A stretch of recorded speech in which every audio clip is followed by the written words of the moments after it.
Well, hello once again, my friends and my fellow Star Trek fans. I hope you're having a fantastic Christmas season, and I'd like to welcome you to another video. Now, I've done videos in the past on wonderful gifts that I've gotten from good friends over the years, and I've made so many wonderful friends through my channel, and I value your friendship. Those of you, you know who I'm talking about. Matter of fact, this was a gift from one of my friends, Nathan, my very good friend. So what I want to talk to you or show you guys today is another gift that I got from my friend, and we're going to go through the box because he sent me some equipment, some models, and we're going to take a look. So my friends, sit back, relax, and we're going to take a look. I hope you enjoy the video.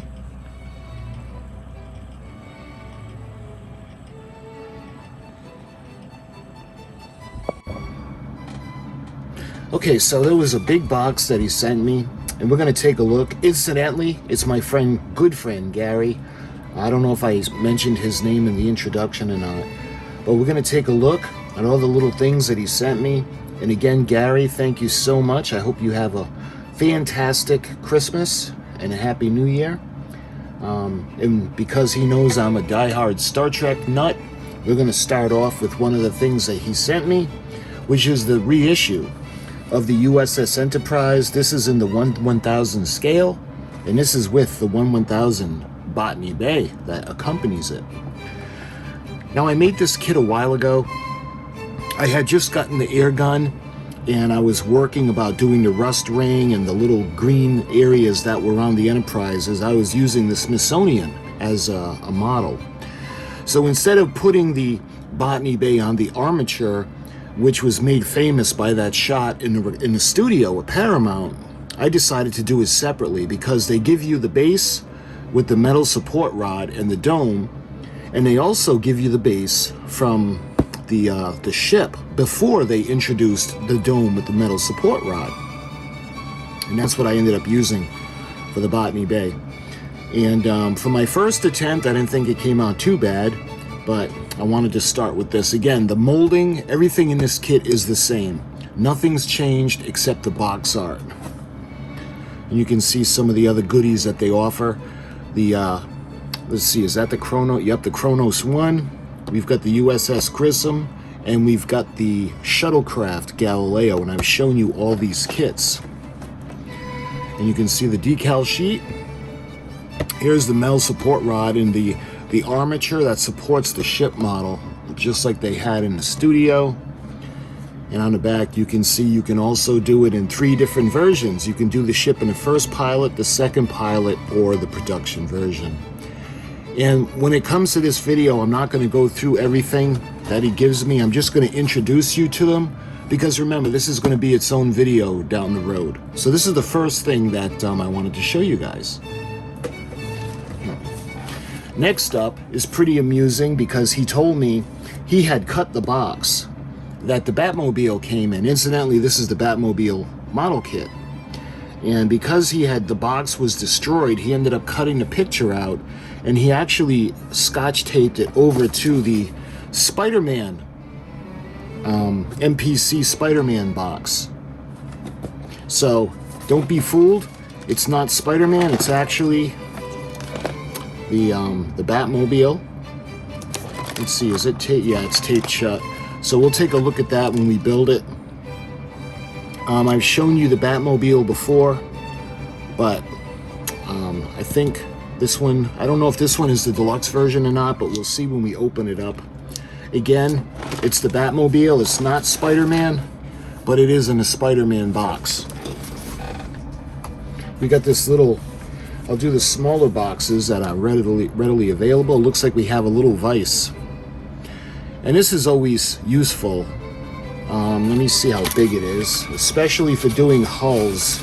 Oh yeah, this is perfect. To do a hull on the ship like we're working on the SS Poseidon, things like this to clamp on the inside are just perfect. So this is going to be very useful. Next up, we have a spray gun. Looks like an electric spray gun. Oh wow, this looks pretty cool. So I guess you put the paint into the chamber. You can see where it's going to be drawn out and sprayed, and it looks like it's battery operated. So this is going to be really fun to go and try out, because I love using the paint gun, so I look forward to doing this video. Let's see. We've got another model kit. This is the Mandalorian, and this is from Star Wars plastic model kit, Razor Crest silver coating version, and this is from Bondi. You can see the side with the finished model. So this is going to be a fun build. Let's see. Next up, so this didn't have the box. So this actually is going to be the Yamato. Now I have shown you the Yamato in what was on the box is 1/350 scale, and it ended up being a little bit larger than the newer releases. But this one, does it give the scale? Yeah, this is in 1/1000 scale. So it's a little bit smaller, and he didn't have the box. So he told me that it was easier for him to put it into the bag. And you can see the instructions, Battleship Yamato on the back. Again, this is 1/1000 scale. So the parts of the rest of the parts, we'll take a look at. So we have the base and the engines. It looks like he started doing it, and because of his health, he ran into some issues, and he wasn't able to finish it. But this is the 1/1000 scale Battleship Yamato. From Star Blazers, when I was a kid growing up, she was called the Argo, not the Yamato. So this is going to be a really fun build. So this is the Bondi 1/1000 scale Battleship Yamato, and of course we're going to light it. We'll put this aside. We've got a Mobius model, and Mobius model kits are pretty fun. They're always fun. This is titled the Voyager. Nope, not that Voyager. A different Voyager. So you can see where the pilots are going to sit, and we have a little pilot on top. I like that dome, like the B-24s or the bombers, but that would have been on the bottom of the ship. But interesting. I'm trying to think of what this might have been from. I'm not quite sure if this was from a movie or if this is just a ship that they had made up. And you can see this is still in a shrink wrap. The Voyager from Mobius. What year did this come out? So this came out in 2007. So this is going to be a really fun kit. All right, next up. Nice, we got another Star Trek. And again, it's in the shrink wrap. And this is Mr. Scott. 12-inch vinyl figure. So we got the model kit of Chief Engineer Mr. Scott, Scotty. Painting recommended. Basic modeling skills are helpful. Detailed model, vinyl model kit, model redo it, includes display base. And this is kit number 8777. Mr. Scott Special Collector's Edition, and it's the same on both sides of the box. And it's 12 inches high. So this is going to be a fun kit as well. Next up, we have a shaker. And this one feels a lot more meaty than the one that I use. The one that I used was really cheap. This one feels like it's got a good motor in it. And if you don't know what this is, you put the paint inside, you strap it in with a little seat belt, and then it just shakes it up and it stirs it. And it's perfect for those little bottles. Let's see if I got one around. Okay. So you see how the top of the paint is separating? This is the duck egg blue that I use for the Enterprise A. So you can see how the paint itself separates. So the little shaker would put it in, we would strap it in, and it would shake it, and it would make it nice and mixed. So that's going to be useful. Next up, we got another Bondi kit. this is Star Wars again, and this is Darth Vader. So this is in 1/12 scale. The Darth Vader from Star Wars Return of the Jedi.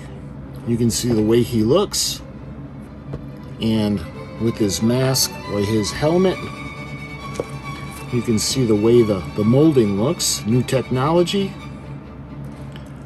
And on the side of the box, you can see the finished model and some more information. And on the other side, again, you can see the finished model on the base with his lightsaber. So again, we'll get into it more when we actually do the build. We got a fighter jet model kit, which is always fun. I had never done these before, but I ended up doing one of them that my son had got me. He picked it up at a yard sale, and I ended up putting lights in it, and it ended up looking pretty decent. And I actually used the paint gun to do a camouflage. But this is always going to be fun. I don't usually do a lot of planes, but the fighter jets, they're always amusing. Really fun to do and put together. You can see this is the YF-22.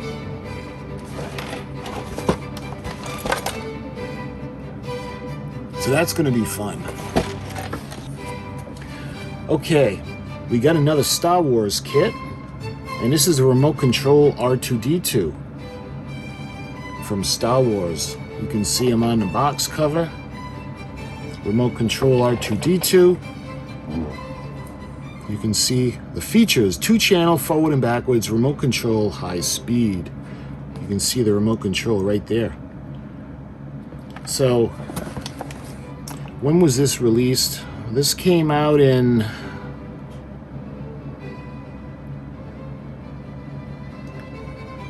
it doesn't really say. Yeah, it doesn't really say. I don't know if this is a model kit because it's still sealed. So I don't know if this is a model kit we're going to put together and then use, or if he's ready to use right out of the box. But this will be a future upcoming video as well.